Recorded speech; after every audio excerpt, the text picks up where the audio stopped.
Honourable Member for St. James North. Thank you, Mr. Speaker.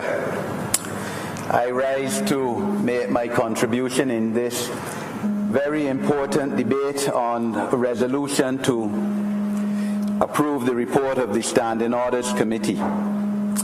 Mr. Speaker, this resolution and debate today marks yet another significant piece of legislation, resolution that this new administration has brought within the first 8 months of this Parliament.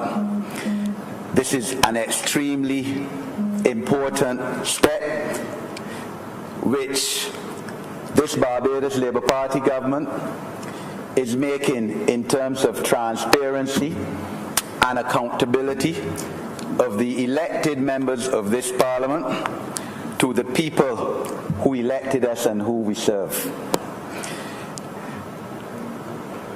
This is being done, sir, and the significance of this is even greater by a party that won all the seats, that got 75% of the votes cast.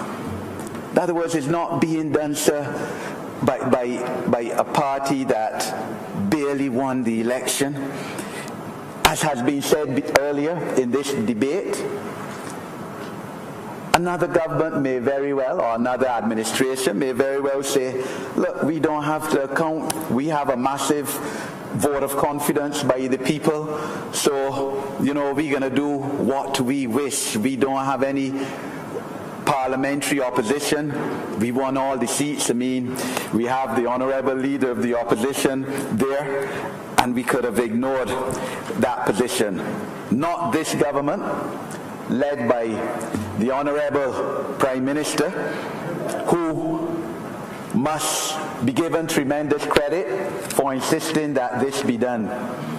Another aspect in our reporting, in our submitting ourselves to the public of Barbados, to the voters of Barbados, to the citizenry of this country, both here in Barbados and beyond, in terms of our governance, in terms of our mechanisms for treating towards our people, in terms of involving our people in aspects of our governance. This is a far cry, sir, from the previous Parliament in which I sat as a first-time member, along with the Honourable Member for St. James, for St. George South, who spoke earlier in this debate, the Honourable Member for the City spoke earlier, the Honourable Member for St. Michael South East, and of course the other more senior members than we were and than we are, who still sit in this Parliament. They would all tell you, sir, as I would, how we were treated in this Parliament. The Honourable Member for St. George South spoke about it earlier on. How you lay parliamentary questions, as the Honourable Member for St. Thomas did on numerous occasions, concerning her constituency and the ministries that she shadowed, and they went unanswered. I too, sir, laid 2 parliamentary questions which were never addressed. I brought a private member's bill, sir, on disabilities legislation, and that was in March 2015, a whole 3 years before Parliament dissolved itself, and it was never addressed, sir. No date set aside to debate this bill. It was like if we were not even outside cousins. I wouldn't even want to say that. It was worse than that, when all 30 of us came in here by the same method, the voice and the vote of the people. They made much more of us, sir. Just laughed at you.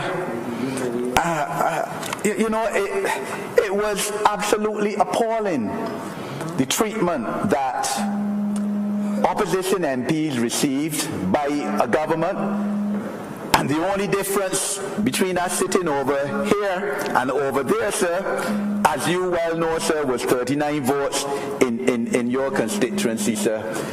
A less than a busload, transport busload of people. And that is the attitude that the Democratic Labour Party government treated the people of Barbados, not us, because we only stand for the people who voted for us in our constituency. So that's how they treated to the people of this country, sir. There was a case where the then Minister of Finance, as he admitted, because he apologized to the Parliament, misled Parliament intentionally. Misled Parliament, sir, on an issue relating to a statutory corporation where I said that the last annual report was in 2010, and he got up, sir, holding a piece of paper saying that he has the 2016 or 2015 annual report, I think it was, sir, holding in his hand. And when I checked, of course, I double-checked, sir, that was not the case. When I wrote the statutory corporation in question, the response I got under the direction of the Minister of Agriculture, who thankfully drew to the Honourable Member for St. Michael, for St. Philip West, will never see the inside of this Parliament again. Under his St. Philip West, yeah. Minister of Agriculture, then Minister of Agriculture. Yeah. St. Philip West, thankfully, drew to the Minister of Agriculture. The Honourable Member for the present member for St. Philip West would never see the inside of. Sorry, the Honourable Member for St. Philip South. The present Minister of Agriculture. That Minister of Agriculture in the previous administration would never see the inside of this Parliament again. Under his direction, I was written saying that that was a matter of the Official Secrets Act, whether an annual report had been laid in Parliament. Now, how could the issue of whether an annual report of a statutory corporation funded by the taxpayers of Barbados be a matter of official secrecy, sir, when the reports have to be laid in this Parliament, are subjected to parliamentary scrutiny and all of that? But that was the extent that the Democratic Labour Party administration went towards hiding their dark and ignoble deeds. And as has been said by members on this side, including the Honourable Prime Minister here today, if we had had transparency and accountability, if we had had what this report, this Standing Orders Committee report is about, you could imagine, sir, that Barbados would not be in the position of bankruptcy, into moral political decadence, callousness and incompetence that it was on May the 24th, 2018, sir. But that is a fact. But this government is about governing with openness, transparency and accountability, sir. And that is why all of the cabinet ministers, sir, have declared their assets and liabilities and submitted other information, which the cabinet secretary is holding, sir, as has been told in this Parliament before, subject to the commission which will be established under the Integrity in Public Life Act, which is before the Select Committee of Parliament to come out of there in the next few months, as the Honourable Attorney General has said. That is why, sir, this cabinet has agreed to the establishment of People's Committees, People's Assemblies, sir, chaired by the Honourable Member for Christchurch South, sir, with town hall meetings to get the public's opinion now on the way forward for these People's Assemblies to start within 2 months' time. I am advised by the Honourable Member. That is why, sir, none of us, cabinet ministers, are afraid or perturbed in any one bit. In fact, we look forward to it, sir, with tremendous pleasure, to being questioned by our colleagues, both in cabinet and our other parliamentary colleagues, on aspects of our ministry, on matters that relate to particular members' constituencies' needs. This is what democracy is about at the highest level. And this is the type of policy initiative, parliamentary reform, that ought to have taken place long time ago. If not, as has been said earlier in this debate, sir, Parliament becomes irrelevant and loses contact with the day-to-day lives of our constituents and the people who reside in Barbados. Very few committees met in the last term of this Parliament, sir. I was on a committee that met once in the 5 years, 3 months, sir. Once, an afternoon, nothing came out of it. It was to meet again, sir. I think that was about in year 3, never met again in another 2 years. The Committee of Privileges, sir, and was an absolute waste of time under the last administration. Report of the then Speaker, sir, and his infelicities with clients' funds, sir, and no report before Parliament. Public Accounts Committee meeting to investigate the illegal transfer of funds on the building of two complexes, sir, which we went through a couple months ago, and no report laid in Parliament, not for want of trying by the then leader of the opposition, the now Prime Minister, Honourable Prime Minister of Barbados, sir, but by obstacles put in the way by the then government to the detriment of the people. And now, of course, the report revealed in this Parliament all kind of infelicities, millions of dollars gone through the Edos, and the people of Barbados want to know and understand fully how Barbados became bankrupt last May, such that a foreign debt could not be paid. Where the money gone? And all of that was because of a government that felt it was high and mighty, that felt it was unaccountable, and that, in one word, sir, I regret saying, but I have to speak the truth in here, sir, was lawless. Well, sir, that is not this government, sir. Under this report, as has been heard, in the next 2-3 weeks, sir, not only ministers would have to be sit in the well of this Parliament and be questioned, but the finance officers in their ministry, in other words, their permanent secretaries, their parliamentary secretaries, if they have parliamentary secretaries, their accounting officers, their other technical officers, come and be questioned on different aspects of the monies that your ministry, through you, is asking this Parliament, and by extension the people of Barbados, the taxpayers of this country, to approve over the next financial year. Absolutely laudable, sir.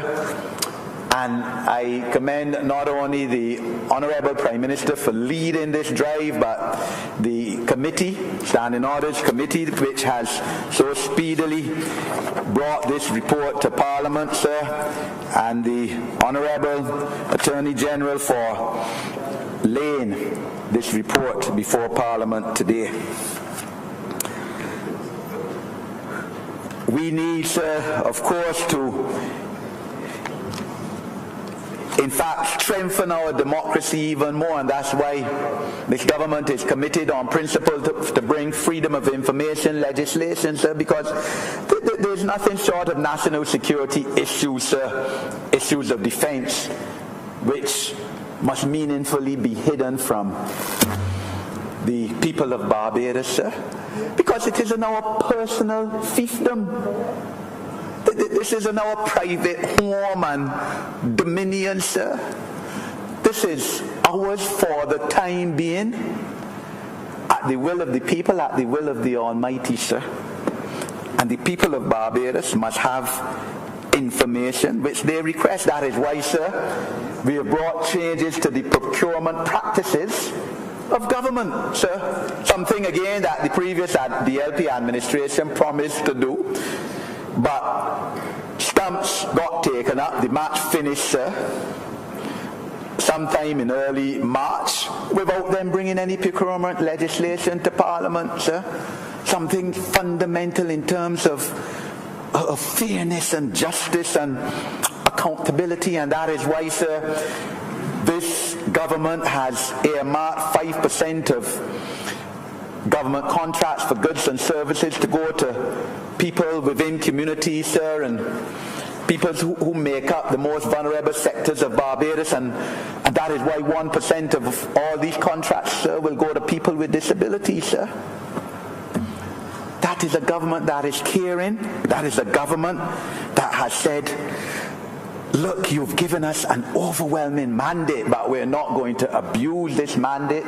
We're going to use it to empower the people whom we serve, and to be more transparent, to gain their confidence, sir, to eliminate corruption in high places, sir, and bribery, which destroys not only the moral fabric of a country, but diminishes its economic and socio development.